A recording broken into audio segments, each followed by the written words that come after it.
Dentro de cada ser humano existe algo que não quer ser visto. Uma parte que você esconde, que você evita, que você finge que não existe. Mas isso existe. E quanto mais você tenta ignorar, mais força isso ganha. A filósofa Júlia Kristeva fala sobre isso. Ela chama de abjeto. É tudo aquilo que a gente rejeita dentro da gente. Aquilo que não combina com a imagem que a gente criou sobre si mesmo. E o problema não é ter isso. O problema é fingir que não existe. Porque o que você esconde não some, fica guardado. Cresce aos poucos e um dia volta. E quando volta, não vem fraco. Aparece com força, toma espaço, muda tudo.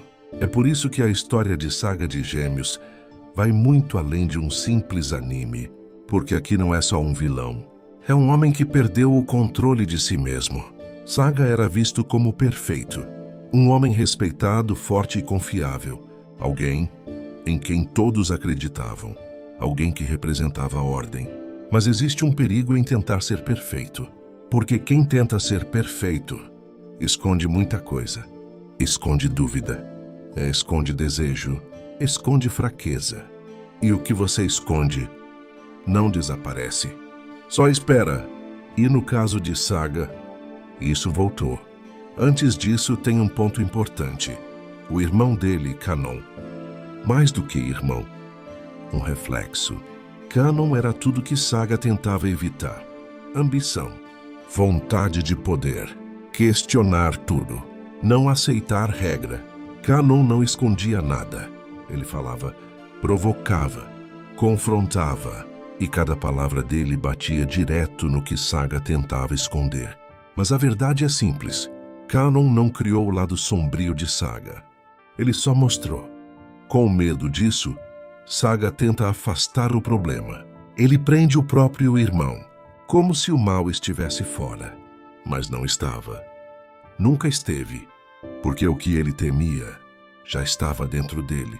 E quando você tenta afastar algo, sem perceber que isso vive dentro de você, a queda deixa de ser um risco e vira destino. É aí que tudo começa a quebrar. Saga deixa de se reconhecer. Ele vira um estranho para si mesmo.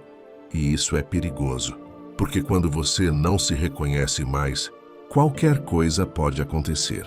Saga começa a agir de outro jeito, mas não era outra pessoa. Era ele. Sem nenhum controle, sem limites, sem esconder quem ele era. E é aqui que tudo muda. O homem que representava a justiça começa a se colocar acima dela. Ele passa a acreditar que sabe mais, que pode decidir o que é certo. E quando alguém chega nesse ponto, já não existe mais equilíbrio. Só existe vontade. Depois vem a manipulação. Saga mata o grande mestre, assume o lugar dele e cria uma mentira. E não é uma mentira pequena, é um sistema inteiro baseado nisso. Todo mundo segue ordens, sem saber a verdade, vivendo dentro de algo que parece certo, mas já está corrompido desde o começo. E então chega o momento mais frio, quando ele tenta matar Athena ainda bebê. Ali não tem dúvida, não tem hesitação, só ação, só ruptura, só o sinal de que o lado sombrio tomou conta. E depois disso, já não tem volta. Mas a história de Saga não termina aí, porque diferente de um vilão comum, ele sente, ele sofre, ele se culpa. E isso muda tudo, porque agora não é só um homem perdido. É alguém dividido por dentro. Uma parte ainda tenta resistir, enquanto a outra já tomou o controle. E essa luta interna nunca para. Enquanto isso, os Cavaleiros de Bronze seguem pelas 12 casas. Eles acham que estão lutando contra inimigos, mas não estão. Eles estão passando por um sistema corrompido, criado por um homem que perdeu o controle de si. Cada luta leva até ele. Saga.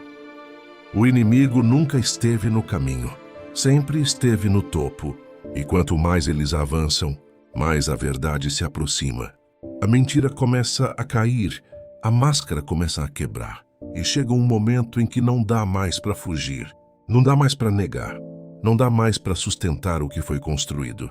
E aí começa a verdadeira luta. Não contra os cavaleiros, mas contra ele mesmo. Porque o maior inimigo não está fora, está dentro. E quando essa verdade aparece, ela destrói tudo. No fim, Saga entende. Tarde demais. O problema nunca foi o poder. Foi a negação. Negar o próprio lado sombrio. Foi o que deu força a ele. E no fim, o que destrói Saga não são os cavaleiros de bronze. É a verdade. Se isso fez sentido para você, se inscreve no canal, deixa o like, comenta e compartilha. E assiste também o último vídeo do canal. Kurama Yoko, a sombra da humanidade. Até mais. E lembre-se, isso é Cristeva.